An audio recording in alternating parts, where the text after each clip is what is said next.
In fact, it's a great pleasure for me to be here, and I'm also a little bit apprehensive at this stage to talk to specialists here. For a total outsider, you will see what flocking means for us. So I would like to thank you for being bold enough to have me this evening and listen to what we have been playing around in the lab for fun. And when I saw the title of your symposium or whatever annual talk you call, the coming of age, it really hit me that this is indeed coming of age, because not many years ago I know biologists who were bold enough to listen to outsiders and really tolerate them. So I really thought it has made a transition, and this really fits the title of your symposium. So I thought maybe that's the reason Professor Matthews want to have me there. So thank you very much. So the message is very clear that I want you to forget all the complexities of biology, which you have been listening for the last almost 24 hours. I just want you to do nothing, sit back and relax, and see what fun can be if you were doing physics. So, all right. So my talk will tell you about flocking. I'll define this active matter. It's a physicsy term from a physicist perspective. So let me first acknowledge the people who really contributed to this study. Nitin, who was a graduate student with me and Shriram, Harsh, who was graduate student of Shriram, and I'm so glad Shriram is here from Hyderabad, we were doing this together. So what happened about 2 days back when I was thinking of this talk, I did some cheating. So I thought flocking may be too much because you may just get fed up with it. So I thought in the last 10 minutes I'll tell you something very new, which I'm talking for the first time here, where we have made a micro size heat engine using bacterial activity. So what it means and what it can tell us. So I thought I'll share some of the key results, not that we understand all of it, but that in the last 10 minutes. So that work is done with my graduate student Sudesh, Rajesh from JNC, Shubho and Dipankar from Molecular Biology Unit of IISc. So this, when I was also preparing, this article appeared on 7th January 2016, and it really said what my title of the talk could have been. It said the physics of life, and if you read, it exactly means what I want to tell you. The flocking, from flocking birds to swarming molecules, physicists are seeking to understand active matter and looking for a fundamental theory of the living world. What a statement. So I'm sure some of you will be skeptical, but that's not I am saying. This is what the popular article on 7th January issue is saying. So this is what the picture here is what is a murmuration, a collection of starlings. This is from the YouTube, and you must have seen in the sky that you can see these birds forming beautiful flocks. Do you need to switch off, or it can be seen?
Good. So I just want to show the source. This is the person who has taken and uploaded this video. Okay. So let's move on. So this was one example of flocking. So by active matter, you all know what we mean. One example, of course, is the E. coli run and tumbling motion, and there are many examples which physicists put under this broad title of active matter. So by active particles, what we mean are these are self-driven, out of equilibrium, where the energy is input at particle level, and the direction is determined by internal coordinates rather than external field. And there are many examples. For example, kinesin motors moving on the appropriate platform. You have animals, fish, birds, bacteria, molecular motors, and more important for physicists is the last set of examples which have become quite popular in the last 10 to 15 years, namely chemical or mechanical imitators. So in our experiments, what we are using are these polar granular rods which have asymmetry. So they have a distinct head and a tail, and we put them on a platform which is vibrated, and then we see what is the interesting thing. So there are many things which happen in this active matter other than flocking. I'll just mention it just to tickle some of you if you want to look at this when you go out, where you can have so there are many nice things. If you look at the number fluctuations in these systems, usually the number fluctuations are under root n, but here the fluctuations is as large as n. You can have interesting phase transitions, you can have pattern formation, you can have wave propagation and oscillations in absence of inertia, and very interesting mechanical and rheological properties. So flocking is a collective motion of living organisms by sensing each other's presence, orientation and direction of movement. So there are many examples which I showed one of them. Here is the example of E. coli swarm. You have the ant mills going around, and this is what motivated our experiments. And you can also read this PRL, very respected journal in physics, if you have doubts, and this talks of this mosh pits in heavy metal concerts, and you will see that active matter which are not too small are performing this beautiful flocking. So so you can download this video from the supplementary material, and what is the physics behind the human beings, you can just read that. So it's a very fascinating field. Okay, so in general, if you really want to see flocking, there is a very critical thing which you have to remember, that it is an emergent behavior arising from very simple rules followed by individuals. So there is no central coordination, there is no director, no head which really directs the individuals. It is an emerging phenomena arising from simple rules followed by individuals. And this indeed was looked at, the earliest model for understanding this was given by Craig Reynolds, and this program you can download. It's called Boids. It can run on a PC, which simply said that what is the minimal model to get flocking in all these examples I showed you. So first you have separation, so you avoid crowding neighbors, short range repulsion, then you bring some coherence, steer towards average position of neighbors, and then you do the alignment, namely steer towards average heading of neighbors. And this, you can read more about this program, and this gives you more or less the flocking in all these living objects which I referred in my few slides back in some minimal model you can give. So there are a lot of approaches to understand flocking.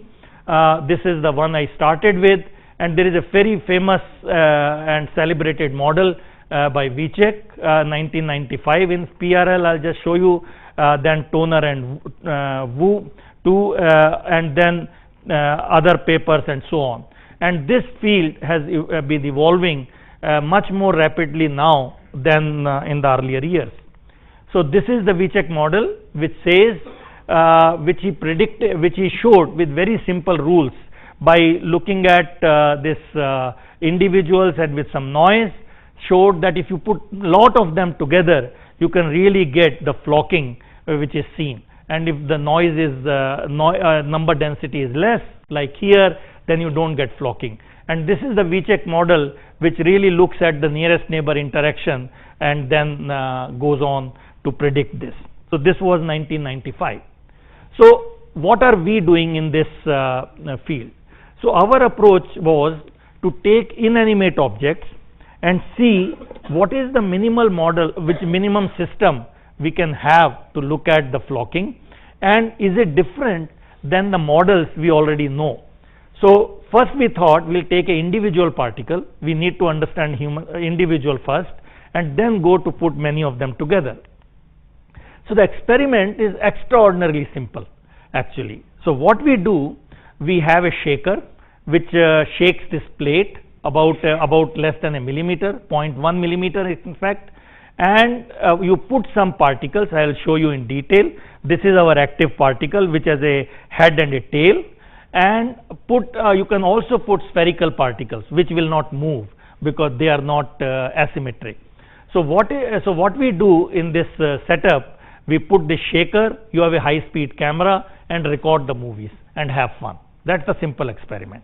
So what you do here, you vary the amplitude and the oscillation frequency, and this amplitude is 0.02 to 0.05 millimeter. So very small oscillation at a frequency of about 200 hertz, and you can now define how much acceleration you are giving with respect to gravity. So it's a dimensionless parameter. I will not elaborate, but we work around 6 to 7 in this parameter space. So here, just to recall what is the equivalent in the other objects in this inanimate thing. So the energy is given from the vibrated surface. So that is like a nutrient or fuel, like the ATP which you give to cells and bacteria. Tilt of the particle is like a motor coordinate, and direction of motion of this object is set by the particle orientation and not by an external force. So this is what defines our system. So let me just show you that they do move. So what we have done in this track, one dimensional track, I put a symmetrical particle. This is a brass rod, length of about 4 millimeter, diameter is less than a millimeter. Very simple objects you put. You can see that we are vibrating now, but this is not moving too much. It is just wiggling around their equilibrium position. But now if I take a asymmetric object, which is here, head and a tail, then you can see it's here, it's probably not moving. You can see that it is moving. Can you see this? But not too much. And now I put another object which is more asymmetric, and now you can see that this is really moving like a horse in a track, very fast, and you can plot mean square displacement, and indeed the displacement is proportional to time.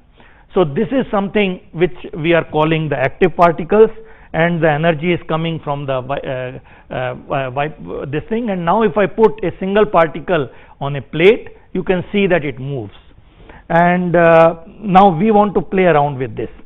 So the shape really matters. Supposing I have a shape like this, you will realize that this is moving somewhat like E. coli. You see, run and tumble, run and tumble. So if you plot the velocity distribution, you have a tumble and the run motion. So now you can play around with the shape, and you can decide what kind of activity you want. So now what we do, we put this particle, first we see, let's put it in a crowd and see what happens. So this is a very simple experiment. We put the spherical beads in which we put a single rod, just one rod, and want to see how it moves. So what will be your guess? Okay, it will move forward, and sure enough it moved forward, but with a small surprise. The surprise is, if you plot the velocity versus time, you can see that on the average it is moving forward, but there are large negative events. So it's not simply moving like this, it's moving back, moving forth, moving back, moving forth, and so on. So our first question was, is it just noise or is there some sense in this? And you'll be surprised, there is lot of sense in this actually. And the sense is, now you ask, what is the statistics of these fluctuations, which are negative events? Why is it going back? It is going forward in the crowd, but it also moves back. So is there a sense? And for that, I'll just mention a very powerful theorem, which probably, if we plot probability distribution, if there was no medium, no spherical beads, it's mostly positive. But now if you put in the bead, as I said, you have huge negative velocity as well as positive velocity. So we want to understand that. That was our first surprise in this field. Now this is a very powerful theorem which you know, that in thermodynamics we always say heat flows from hot to cold, which means you will say that this entropy production is positive. But you can always ask, and there is nobody who can stop you, what is the probability that you will have a heat flow from cold to hot, which is what we don't usually talk about. Because on the average you have this direction, but at short times the fluctuations, when the fluctuations are large, nobody can stop heat going from here to here. And what is the probability of these rare events was given by a very powerful theorem. I will not go into detail, only flash it, that this theorem is called fluctuation theorem. It is by Gallavotti and Cohen, and it is the probability of actual, the common sense events divided by probability of rare events is exponential in this time as well as the amount of entropy production rate. So on the average everything is fine, second law of thermodynamics, nothing wrong, and you live happily ever after. But you have to remember, at short times or short systems, small systems, when the fluctuations are large, you can have these rare events. Now the importance of this theorem in NCBS is the following, and that's why I thought I should mention it, that this theorem is intimately related to Jarzynski equality, and this has been used to understand that if you have some biological state, for example of DNA in state A, you take it to state B. If you want to find out what is the free energy difference between these two states, you have no way except this equality. So what you do, you go from state A to B by various trials, which is Wi, and if you take an average, it exactly gives you delta F. And in fact this has been used very effectively in biological systems to estimate delta F going from state A to state B. And that is why I thought it's interesting that this theorem which we started worrying about, and indeed we found, we did the probability distribution of positive and negative events, no details given here, but at the end of it we showed indeed it is valid, which is a big surprise because this theorem has been given for entropy production rate. But what we are doing is the velocity of a particle. So there is a lot of issues, unanswered questions, but the message I want to leave and move to flocking is that even one particle behavior is very exciting. Now let's come to collective motion. And collective motion, as I showed, this is the video which inspired us. This is this is from this paper. So from disorder to order in marching locus. So they showed that if you put this locus in that ring and you increase their density, increase their number density, up to a certain density everyone is moving randomly, no correlation. After a certain density of this concentration, they start moving in a very, very organized manner. They can move left to right or they can move right to left, but they move collectively. So there is a transition going from completely disordered phase like the drunkard to a collective phase like in a flock. So this is what was in 2006, and they put the V-check model to see that, look, this is another example of V-check model. Now what do we do? Now inspired by that, we put our particles, now many of them, on a plate and vibrating them. Can you see any coherence? I can't. Actually there is none. It's all random. Now we put, because now these particles have no way to talk to each other, because there are few of them, they are objects which are not communicating. So now we put a communication link between them. We put the beads now in between. So we have the spherical beads and the particles. So I will be calling beads and rods. Rods means active particles. So now you see, still there is something happening at short time, some 2 or 3 get together, but not a long time sustainable flock. So what we did, we slightly increased the number of rods, and now you see beads and rods. Here it is beads, add more, and now you can see that beautifully in very short time they have a collective motion. So this is the transition we are talking from no flocking to a flock behavior. So as a physicist, you always have to quantify things. So we can quantify the order parameter, namely what is the orientation of this particle. We can do that, and then we can show that indeed if you build from here, you can just look at the numbers. I want you to read the numbers. It may not be so visible. The area fraction of the beads is 41% and the rods are only 6%. 6% rods in a crowd of 41% bead.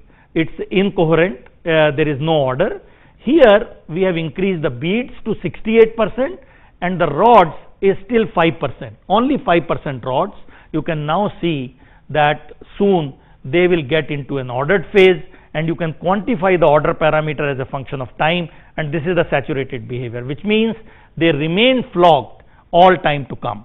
Only thing is whether it is left to right or right to left, it depends on the fluctuation. So half the time when you do experiment, it can be one way, and other way half the time it can be other way.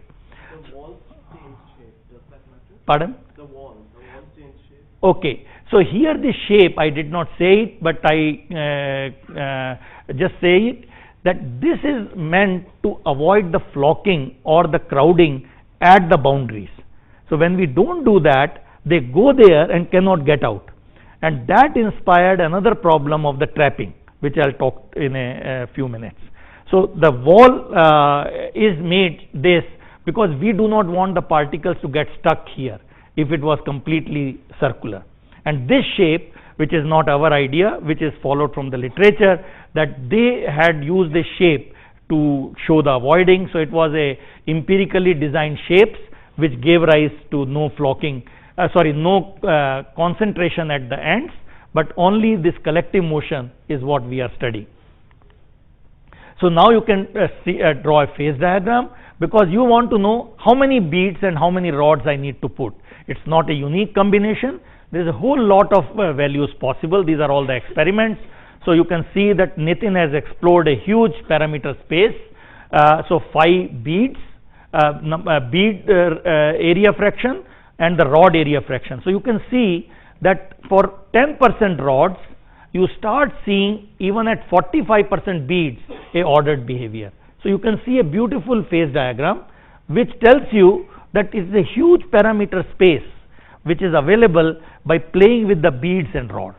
And this is something you can do many things. I will not discuss this part. This is where you start getting jamming and so on, and really very less action. So we will avoid this discussion and only focus across this. So physicists have a kind of a compulsion to ask, is it like a phase transition? And you can't avoid this question. You plot appropriate correlation functions and see if there is anything happening near the phase boundary in the diagram I showed. Indeed, things are happening, but all the issues of finite size and so on have to be put in before you start calling it a phase transition. So I will not spend time on this, but go on to explain what is the role of the bead medium. Is it important? Answer is yes. And so is the size of the swirl always the size of the container? Right, always near the boundary. Even for large? Yeah. I'll show you some more interesting things. So here what we are asking now, what is the role of the beads? So what we have done is, Now beads also we look at individual beads and plot their velocities, because this you can do once you have the image, you can do everything with the image. So now we plot the velocities and find when the rods are moving incoherently, actually there is no correlation. So the rods and beads, they are going hand in hand in terms of the coherence of the motion. But now when you see when there is a beautiful order of the beads, namely the flock, if you look at the beads also, you look at the not very obvious, there are arrows here and there are, which is the magnitude, the size of the arrow. I can't explain all the details, but beautifully you see a highly ordered motion of the beads also. So beads were inactive, they were boring, but now by the presence of the rods, they have started becoming good actors. They are also now doing in unison, and there is a beautiful collection or a collective motion which is coming. So you can again quantify the bead order parameter, rod order parameter appropriately, and show that indeed they go hand in hand. So when the when the rods become flocking, beads also show very interesting coherent motion. So this is something which we understand, that beads have a very important role to understand this dynamics. So now you can also watch how a wandering rod, which is very much away, this is almost, you can see 5 diameters apart, huge distance, it's not at a small distance. You will see if you take the snapshots, you can see that slowly if you move here, this rod starts feeling the motion of the beads and really comes and joins the flock. So moving rod leads to bead flow, and the resulting bead flow aligns the name brick rods. So it's a beautiful synergy. So it is when the bead rod is moving, it is churning the beads, and those churning really telling other rods what to do, and that's how the flock forms. And it is not a nearest neighbor between the rods. It can be very far away, but this churning or the collective motion of the beads really does the job. And this is where now the Harsh and Shriram come in. So they make, this is the real rod, this is Harsh rod, by joining the spheres 1:1, whatever we have, they generate that. And again it is time driven simulations, you take care of all the bouncing from the things, but you also include rotational noise in the particle dynamics, which is a must, because all our rods are not same. So it's not just a very perfect jumping up and down, it is really with some degree of variability. You put that as a noise, and sure enough they beautifully show on the left hand side, it is the flower geometry, what the experiment is, it's a disordered phase. But now you increase this phi b and phi r, and you can see this is simulation, not experiment. It looks so much like experiment, it's beautiful. The red ones are the beads and these are the rods, and you can see them go into the flock state. Now the beauty of this is that theories are not constrained by what happens in real world. So this is the beauty of theoretical physics, and they excel in that. So what you can now do, you need not play with this boundary which somebody asked. Now you can do any boundary, you can do anything which experimentalists will take years to put into action. So people like Shriram, Madan and so on, they are like gods, you know, they play around with this thing. So what will they do? They put a periodic boundary condition, not the finite system, but infinite system with the periodic boundary condition, and you can show that in less number density there is disorder, and when you increase the appropriate number density, you definitely see, you will see the collective motion, and this will not be like a circular motion which somebody asked. So this is really with no boundaries, the simulation in the periodic boundary condition sense.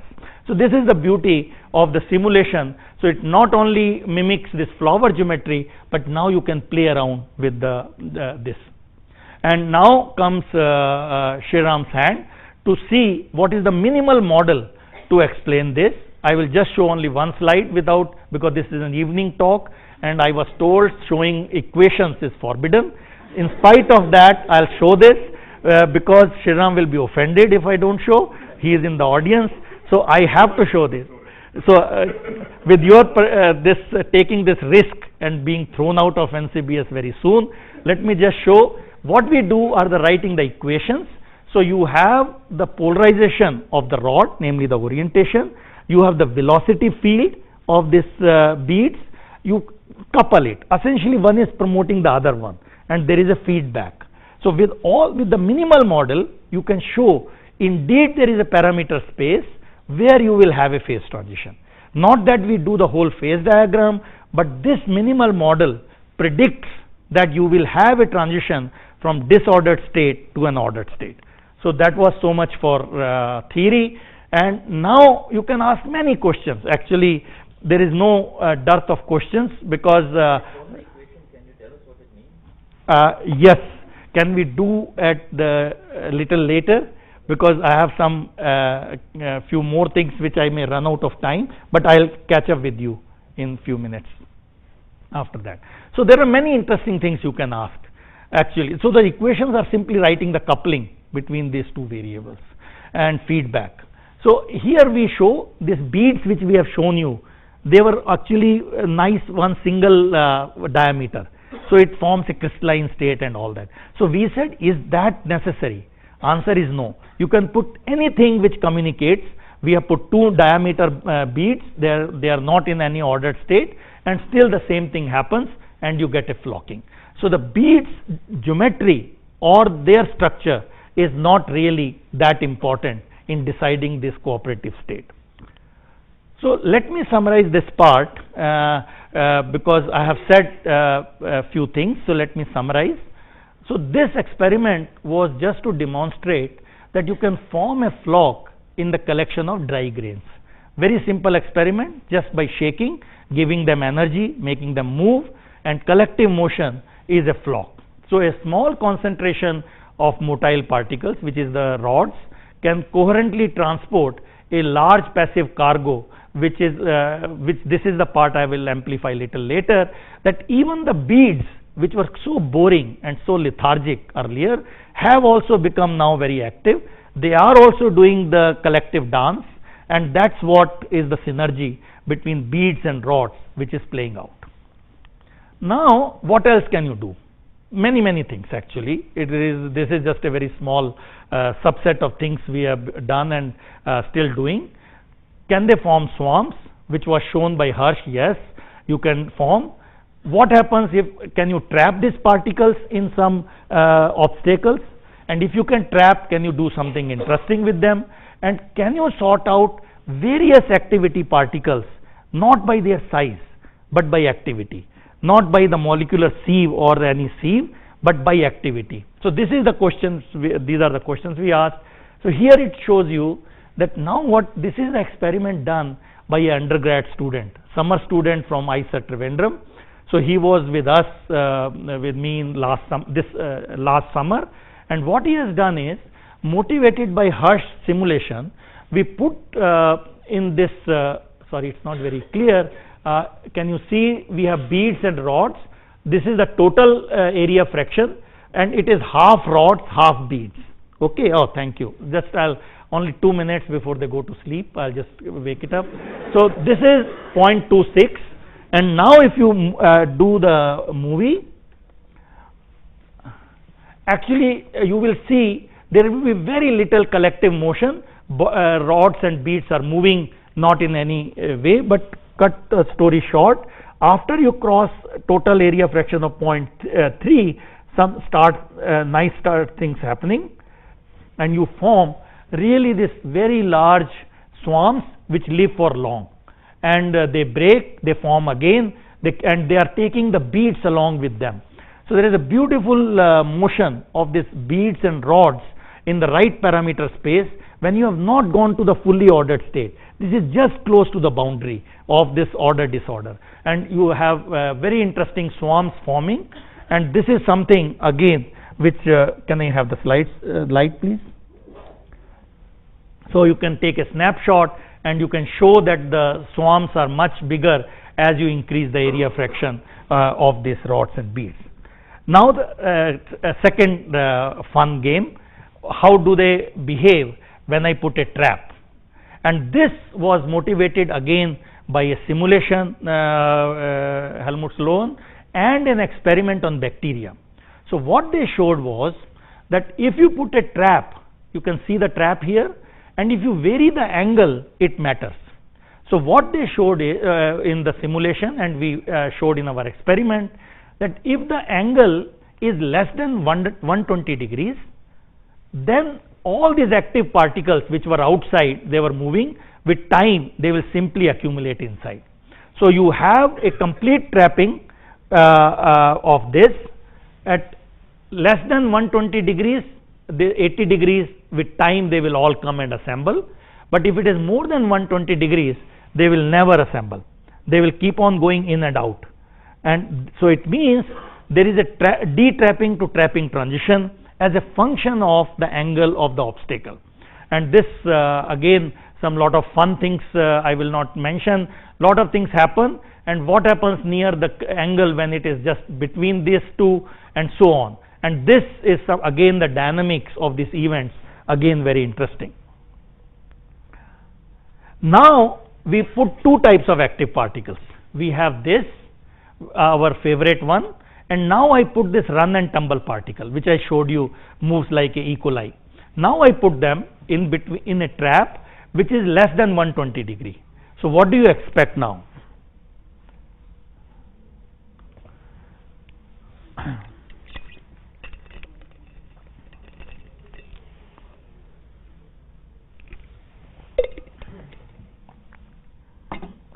It should have been color coded.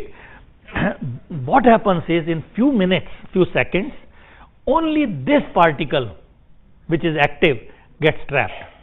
This particle does not get trapped. So both are active. So this is an activity based sorter. So this tells us that there may be fun in trying these experiments with different bacteria. Supposing you take different bacteria and put a trap. People have shown in one experiment that one type of bacteria gets trapped. You can concentrate the bacteria if they are flowing in a tube, and you can form them. And what happens if you have different types of cells? Can you have this sorter based on the activity? And this can be a fun game to play with. So here there is a small anecdote and a story. So I thought I'll tell you, after we wrote this paper, it appeared in many places, and one place where it appears is Deccan Herald, you know, the most famous newspaper in Bangalore. And this paper gave a title, I hope you don't fall out of your seat. It said, IFC experiment may provide solution to stampede. Now why this happened is a small story. So when this paper appeared, this journalist called me, and he said, oh, why everyone is talking so much about this? What is so great? I said, there is nothing great. So he said, no, why everyone is so excited? What is the application of this idea? I said, what application? This is total fun. No application, zero use for humanity. So he will not trust me. He said, no sir, how can you be supported by government without doing anything useful? But I said, go to NCBS, they are doing the same. What is wrong? When they can do, I can also do. But he won't believe. No, they said, sir, they are DAE people, they can do anything. So, but in your university, you have to do something useful.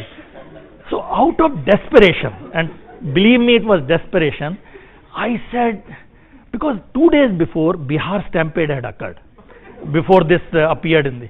So I said, maybe I was thinking of something, and I said, maybe our experiments can help to understand stampede. I just said it without doing any experiment or anything, and next day this appeared. So actually you should read it, it is fun. So when you are bored, you should read what journalists can do and this thing.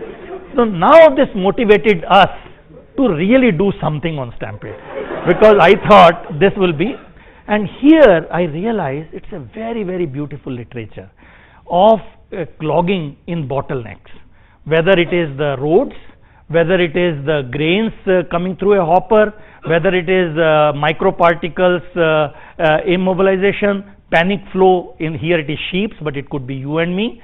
All this really is happening in the studies which people are doing. And what people do in this one experiment which I have taken here, they are the sheep and they want to study flocking, stampede. And what they do is they put through the door, sorry I didn't have the slide, they put the door and put the sheep. So they are varying the size of the door and the number of sheep, exactly like if there is a stampede here, you will all rush. Now I hope the architect has designed these doors correctly. If not, NCBS will be in trouble. So the idea is in architect this thing, what is the size of the door, optimal door without wasting space, and for the number of people who are in the hall. And this is where this studies come useful. And what we have done now, in this particular experiment, I make a hole which is like a door and put for the same diameter of the door, 1.85 times the diameter of the rod, I vary n. And sure enough, you can show that with 100 active particles, there is no stampede. With 200, there is almost stampede, because everyone is trying to go out. And when you do a devariation, you can again show there is a beautiful phase space where there will be a stampede and where there will be no stampede. So the idea here is replace human beings and sheep with these inanimate objects who will not hurt you, and see what is the minimal understanding of this jamming. And that's the idea of these experiments. Actually, I am running out of time, right? 5, 7, 10, okay. Okay. So this is the kind of things we did. So I'll just put this in the right, some perspective of what else is happening in this field. So it's not that people are interested in flocking, collective behavior in active matter and so on. And I found this paper very fascinating. There are many other papers. What they have done is they have put this myosin HMM on the glass slide, and now they put this actin filament and they see how they move.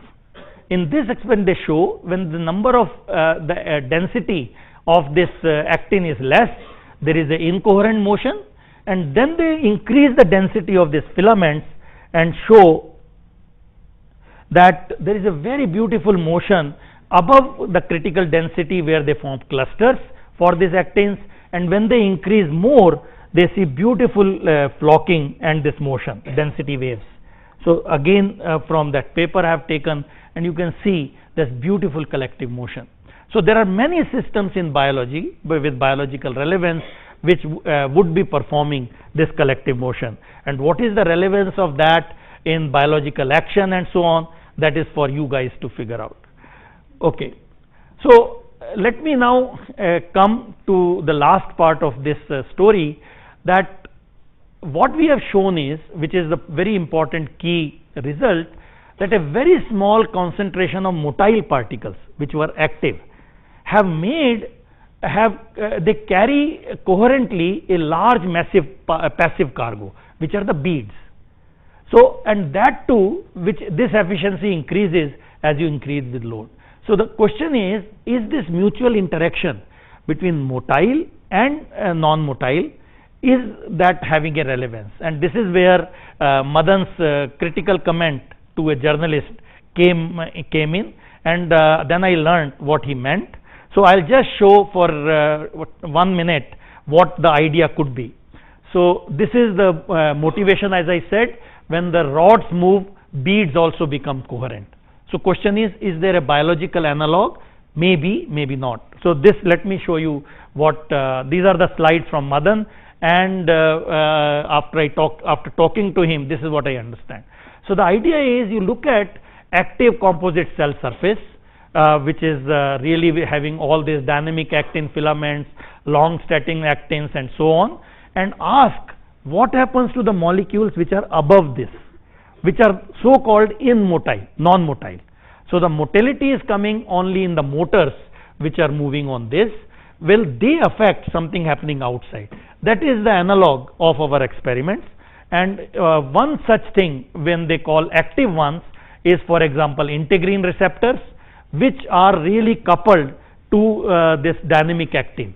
There are other types of molecules which we will not worry in, but the idea which I understood from Madan is that if this is the integrin is like our non-motile and the myosin motors are the motiles, and sure enough they show when there is a coupling you can have beautiful arrangement of this integrin kind of things because something is happening below.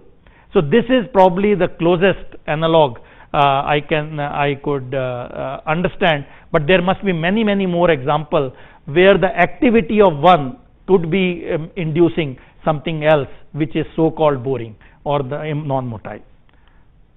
Okay, so actually I am done with this part, and if you still have not fed up and don't want to beat me up, I'll tell you the last part of the story with which I am very excited, because in the last few weeks I have done nothing except the last work and we just communicated it yesterday. So I thought I'll just tell you, can you make an engine out of bacteria? That's the idea. So the idea is can you make a heat engine which operates between bacterial baths? So what's the idea here? This idea is the following. This is a heat engine which you know for the last 200 years, more than 200 years. Carnot cycle, Stirling cycle and so on. So what is the idea in that which we read in high school? The high school says that look, you have some substance, working substance at a higher temperature, let's say, and you give the heat to this, it does some work for you and it cools down and goes to a cold bath. So you have a hot bath, you have a cold bath, and depending on this cold bath and hot bath you can define the efficiency, Carnot efficiency, which depends on this ratio. Ideally you would like it infinity, like T hot over T cold should be infinite, because then you will get the maximum efficiency. This is something extremely well known as called Carnot engine. Which is also there, which is parallel, where you have isotherms, it's called Stirling engine. And in Stirling engine, what you do, let me just take you through this, because this is what we will be using. Idea is very simple. You have a engine, you have first a isothermal expansion at a high temperature. This does work for you. That's how you move around things. This does work, you extract work. At this stage you do from hot to cold, but keeping the volume same. It's called isochoric cooling. No work is done here. Now you come here, you do now the compression at the cold temperature. You do compression here from here to here, and now you take back by isochoric heating back to this. So this is your Stirling cycle, and you can extract work out of it. This is what you know for the last 250 years. Question is, can you do this for a microscopic realization, which means 10 raised to power 23 gas molecules are replaced by one or two degrees of freedom? Answer is yes, which was shown in a very beautiful paper in 2011 by this group in Germany. What they showed was, replace this gas 10 raised to power 23 particles per centimeter cube just by a colloidal particle, one particle, and replace this piston by a optical tweezer. So optical tweezer is like a piston and colloidal particle is like your gas molecules. 10 raised to power 23 is replaced by 1. So they did exactly this analog in this beautiful work. Exactly what when I say expansion, you would you change the trap stiffness and so on, and you do this, and they showed using stochastic thermodynamics. What is so critical here? Point is, now it's fluctuating quantity. Temperature is a fluctuating quantity because you have only 1 degree of freedom, not very less degree of freedom, not so many, but all your variables you replace by fluctuating variables, and that theory was used to estimate the work done and the efficiency. So this answer is known since 2011. I will not give you optical tweezer story, which you all know. So what they have done is this. Now this is the beautiful summary of this work. Those for non-experts, they calling a Stirling effort, and indeed tongue in cheek, that what is the so critical about it. So here you have a macroscopic engine replaced by a microscopic engine, one particle, and they showed you can get work out of it and what is the efficiency. And they showed, okay, these are the equation which you use, I will not go in, but what do you measure here? Let me say half a second, because you will be very confused. The particle is in a trap, harmonic potential. Particle is doing motion. This motion, when it becomes shallow or at high temperature, becomes very different. Fluctuations are large. So the fluctuations in the displacement and the velocity of that particle is the one which we are analyzing in the framework of that stochastic thermodynamics to extract work and efficiency. This is what was shown in 2011. So let me cut the story short and tell you what we have done. So now here what is so important is to realize that we still have a concept of temperature.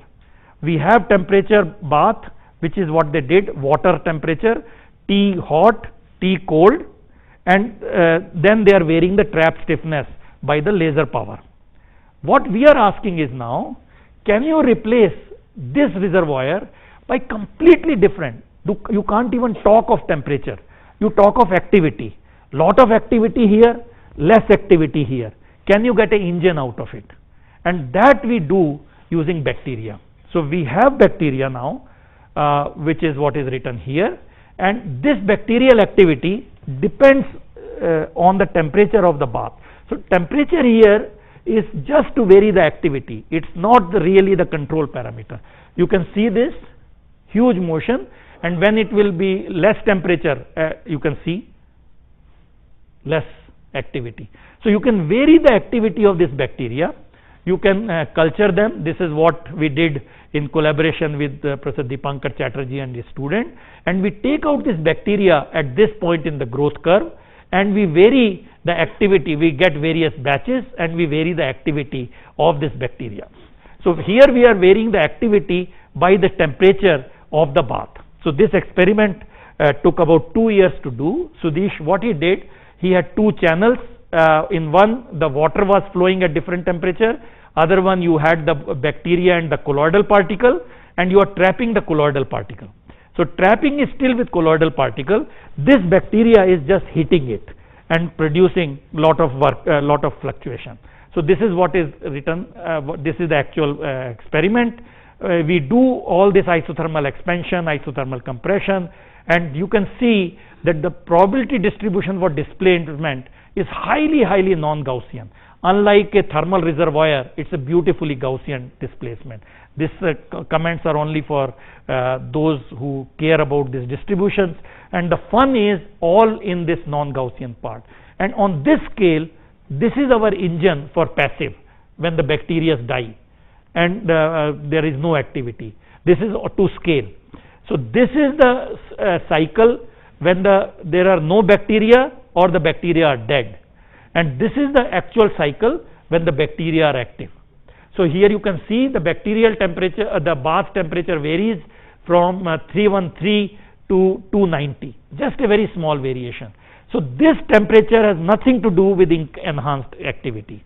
So this is where we show, I will not, I'll just jump all the slides. We estimate this thing and shown that here you can't even define the temperature.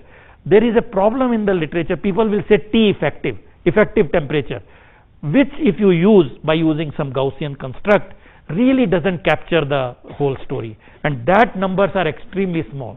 So on this I show the work done per cycle of this heating.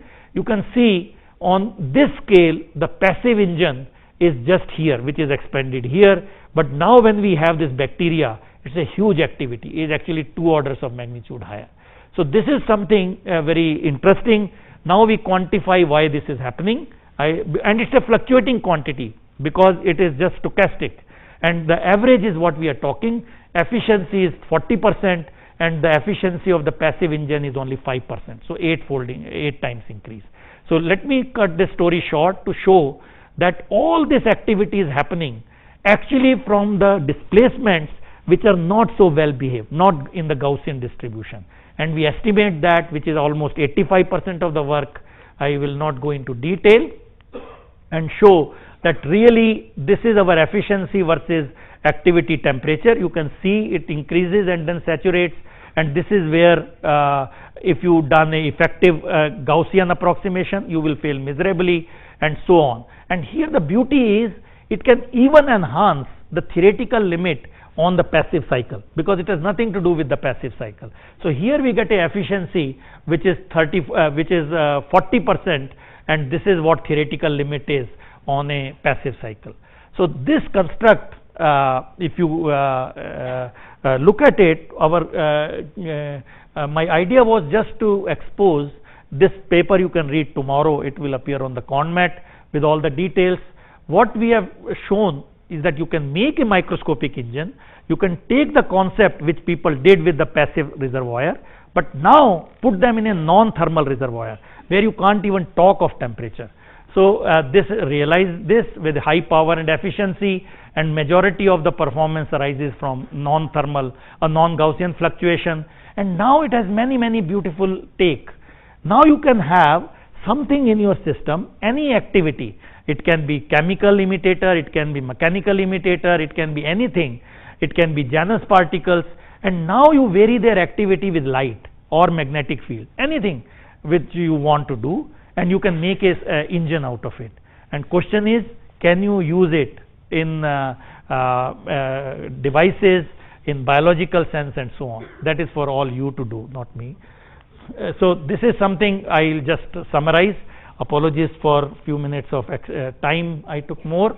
Just to summarize, that the first part of the talk was to relate to the active matter, where we showed that with this mechanical imitators you can do so many nice things, so many beautiful experiments, and you just need an undergrad even to look at these, and many beautiful things. And the last part, which was like a trailer, not the full story, I didn't give you the details, that you can now make micro engines using this active particles, where the concept of this temperature, the so-called temperature, is not even defined. You have completely activity. So instead of isothermal, now we are calling isoactivity. So isothermal is replaced by isoactivity, and you can make an engine. So with this, I thank you once again for being with me for this 55 minutes, and I appreciate your patience. Thank you very much.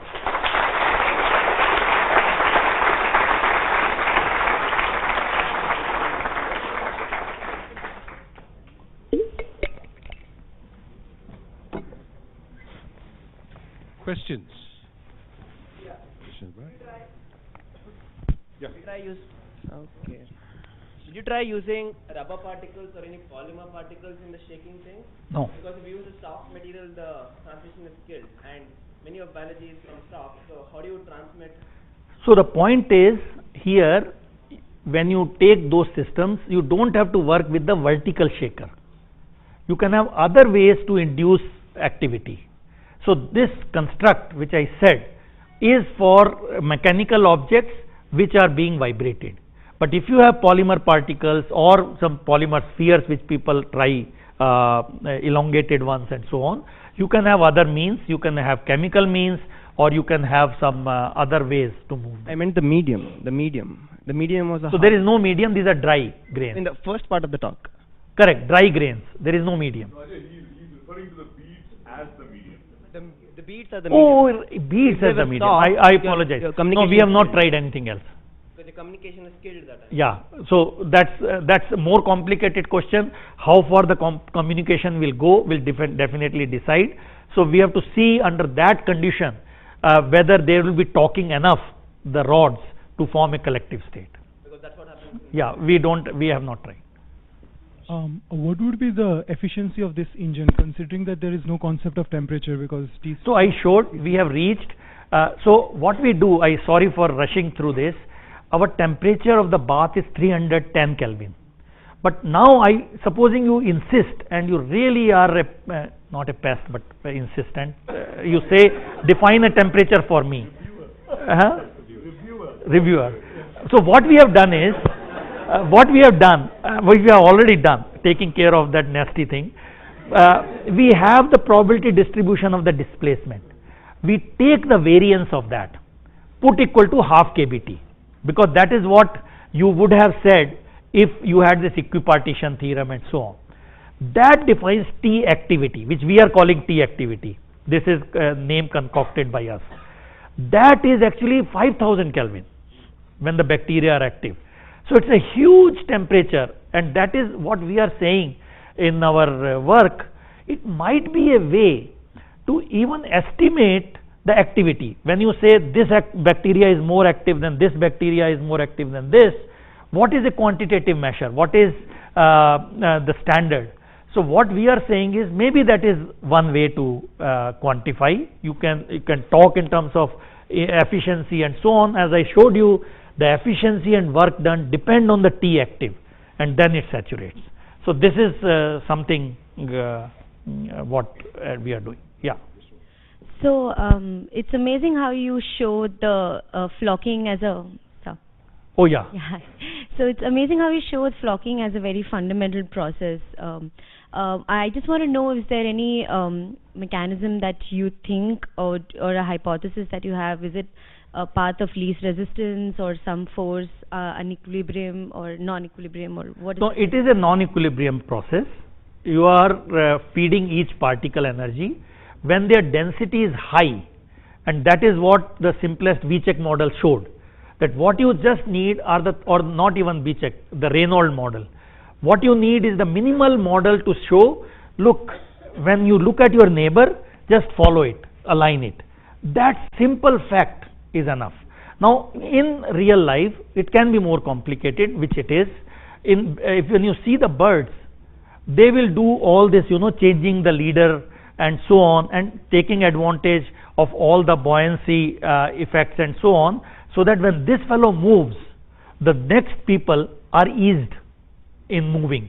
So obviously there is energy saving, and all living objects like human beings like to save energy, and they follow that. But the initial path that is decided upon, how is that? So initial thing, something does it. It's like starting, it's a transient state, and after a while it becomes collective.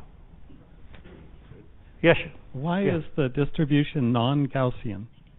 Oh, it's a very deep question actually. We have, so what is happening is that when you have this active particles heating to this colloidal particle, you can ask what is the statistics of displacement of this particle in the well. So which we have shown that actually it will be super diffusive, which is what was shown by in a paper here in EPL 2009 by I have not given the reference correctly, maybe it's right. And what we show is the mean square displacement versus time. You can see it is super diffusive, and then after some time it becomes slope 1. So this time has a very big relevance on what time scale we are cycling our system, and what is the length scale over which these things are happening. So we know the time scale in which particle experiences trapping potential, which is 100 Hertz, and you can show, actually put all these things very quantitatively in a parameter which shows that if you have this parameter which has included this tau c and the trap stiffness and all that, if this is much less than 1, you can show it will be non-Gaussian, and if it is greater than 1, it will be Gaussian. So it depends. If we had really waited for not really too long, it wouldn't have been the case. So you have to be in the right cycling time and the trap stiffness to get this non-Gaussian thing. So it is quite robust mechanism, and this is not our work actually. This was given by this theoretical understanding in this. So you showed that beats are required Yeah. for the flocking behavior of rods, but if you just remove the beats and keep on increasing the number of it does. So it is a boring state, because what happens, even when you increase to 50-60%, still they are not feeling each other. and 90%? 80% you have to have a good student to do that. He got fed up. No, it doesn't have. Yeah. At least in the simulation, if you go to 70% or something like Maybe that, you may get perfectly happen. good flocks. Yeah. It but will happen on some short time scales. It less, can happen. less interesting. Yeah. So Now that I have the mic, can I ask a question I've been trying to ask for? yeah, you have the mic. About the non-Gaussian statistics, I was trying to figure out, is there some way of, you said you could extract numbers to show that most of the 85%. work, so how do you do that? How do you, So what we do, we simulate, we have the actual P of X, yes, and we know what statistics is outside this Gaussian. yeah, So we extract we calculate the work done from those displacements yes. and then estimate that. So it's done quantitatively from the P of X. But in that case, if it had been just Gaussian, I think there's no way of distinguishing this from an equilibrium thermal system, Okay. and so you should extract Sure. Answer is an yes. efficiency- Very good an question. efficiency at this funny temperature. Okay. So what happens is, if it was totally Gaussian, we would be able to define T effective, and that time the effect may not be that large. In fact, there is a plot which I skipped here. So this is the effective temperature, which itself is much higher than 313 Kelvin, but that one you can see contributes very little. So so the moral of the whole story is, if I can again say it at the risk of being repetitive, the fun is in not having a T effective, and fun is in having non-Gaussian statistics, which are the rare events. Why it is doing more work? Somebody can ask. Because these are huge excursions of the particle displacement, and they are doing all the work, and that's why the efficiency work done is more. And if they were T, and so what we do, we also do T variance. We said, okay, let's do the best. We know the experimental variance, we construct a theoretical Gaussian, and even that does not capture everything. So even now you have these events which are really the outliers which do all the work, not all the work, a majority of the work. So this is something which is the message from this graph. Yeah, please. I see that in all the cases where there is collective behavior, the rods mostly move around along the walls of the container. So have you tried to play around with the frequencies or the geometry of the container? That's what somebody asked earlier also. Pattern? So in this circular geometry, they go in a circle, but I also showed a simulation of periodic boundary condition where there are no shape, and there they have the collective motion, not in a circle but in a one direction. But have you seen any other kind of patterns? No, we have not. No, sorry. We have only done two types of systems. One, this butterfly in this thing, and another in this horse track, where we see the swarming. So these are the only two things we have seen. In swarming, which are below the order disorder line, they again form beautiful motion, collective state, but not everything. They form this and they keep on moving, they break, move, break, move. So beautiful things happen in this whole phase diagram. So if you change the shape, you can make rectangle, because imagination has no limit. You can do anything. Question is, if they get stuck at the corner, it's a bad sign. It's a failed experiment. So you don't want that, but other than that, you can do whatever you want. Have you tried to change the frequency of vibration? Okay, I probably said it too fast, I apologize. What you vary is gamma, which is amplitude times frequency square divided by gravitational acceleration. So you can play with amplitude and omega square in any way you want. What matters is gamma. But if there is another variable coming, we have not explored. We have only explored this dimensionless variable. Okay, we'll have a last question from Pratham. Yeah, I'm still just trying to understand the last bit. How does T effective relate to the real temperature? So the real temperature, shall we say, varies from 17 degrees Celsius to 40 degrees Celsius. But the behavior of the bacteria obviously change very non-linearly as this temperature changes. Precisely. So Temperature of the bath is just very incidental. It was just used at 20 degrees to change the bacterial activity. If you have any other way, you can make them active. This temperature even need not change. It can be fixed temperature, and that is perhaps I said it, but I may not have said so clearly. What you need is isoactivity. You need one activity to another activity. And this has never been used, this concept. So I'm not sure how we will be beaten up, but till the referee reports come, we are still strong. I'm just saying at 17 degrees Celsius, say all transcription is nearly stopped, and at 40 degrees Celsius, Yeah. they're just So about you can have stopped. any activity parameter. Yeah. This is our temperature in our case is just a facilitator. Let me say it again. If you have ultraviolet light, and if you can give me some cells which obey the ultraviolet light, it will do that. And that's what we are conjecturing, that anything which will change the activity is good for us. We don't need temperature. So that is why we are not even calling it isothermal. We are calling it isoactive. So that's the change which we hope time will tell whether it is correct or not. Okay, I think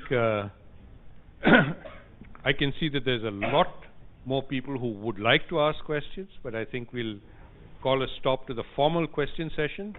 And informal questions, Professor Sood is going to be around for a little while, and you can flock around. Thank you very much.